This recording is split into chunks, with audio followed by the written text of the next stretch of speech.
Greetings, my name is Sumitiper and welcome to ACERVO Season 4, Episode 4, Forever This Side of the Road.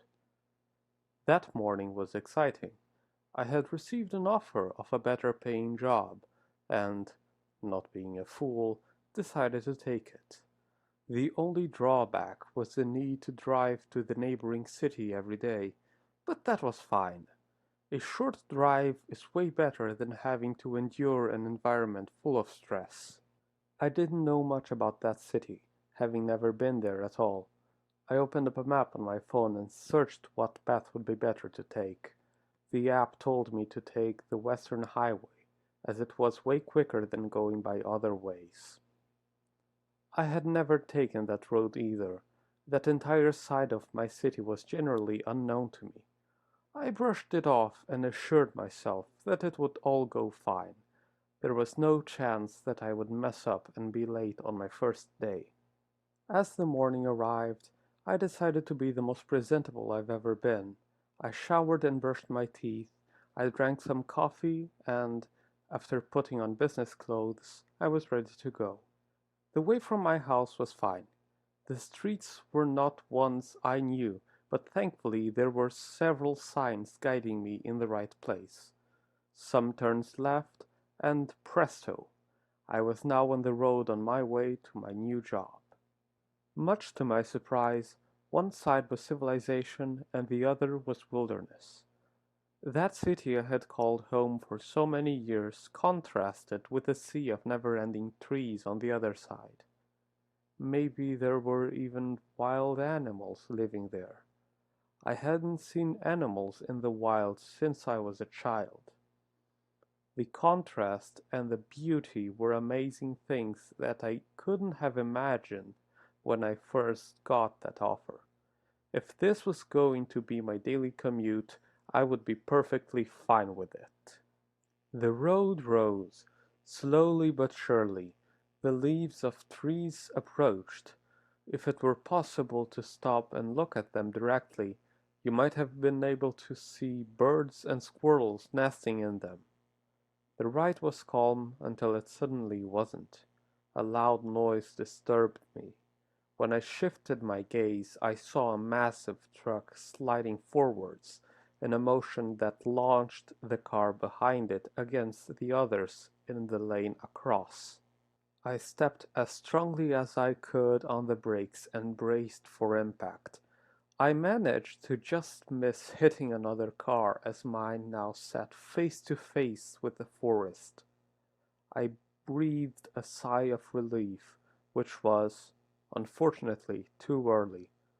A car behind me had not been able to slow down as fast as they needed, and they pounded directly into the hind of my car, shoving me face first, plummeting into the ground.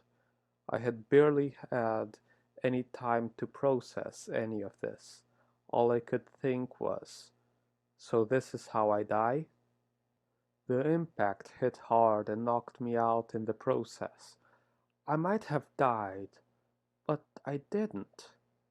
I was awakened with my car on its side. I was shocked to feel myself alive, the most alive I have ever felt. That must have been a rush of adrenaline.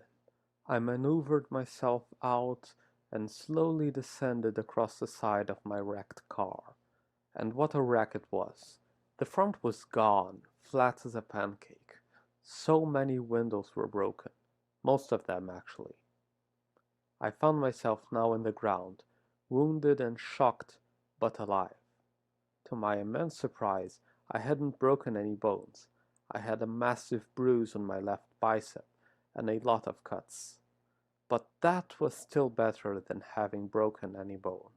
I looked at my surroundings. What caught my attention the most was how odd this elevated road was. There were massive, evenly spaced circular concrete pillars that evidently supported the entire thing. There were massive beam-like rectangles that went from one pillar to the other, and they were both directly under the road as well as in the base of the pillars. The base was so tall that no person could hope to climb.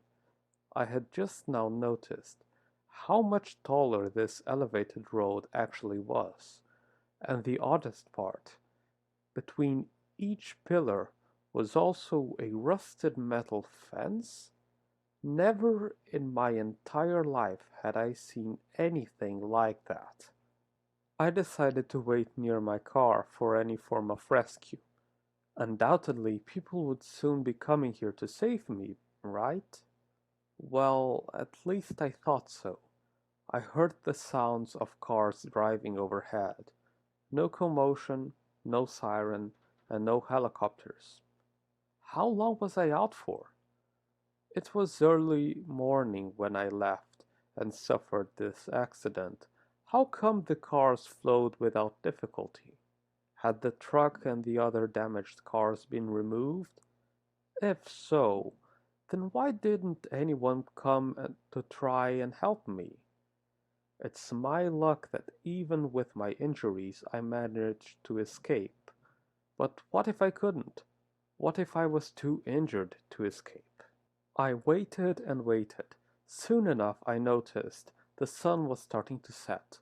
I had grown desperate, but still tried to maintain my sanity. I decided to walk north from where my car lay and follow the side of the road. This road continued, seemingly indefinitely. I soon noticed that I was no longer walking, but instead running, running in desperation, running with the hope that this road would end. But it never did. As the sun went down, the sounds of cars grew more and more scarce. Fewer cars and more sounds coming from the forest. I decided to wander into the wilderness. Terrible idea, as I soon lost myself. It was dark, and it all felt the same. I had no idea where I was going.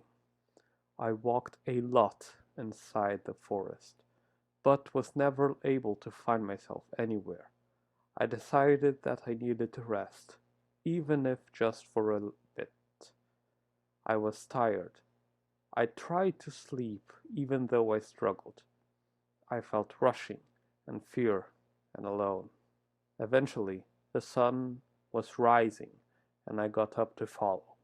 Walking across the forest, I ended up somewhere very similar to where I was before entering the forest. The same type of road and the same height. I found a shack with metal parts and woods. From there emerged an old man. He saw me, waved, and asked, "You fell from the road too?" I hope you enjoyed this video. This has been Sumitiper, and thank you so much for watching.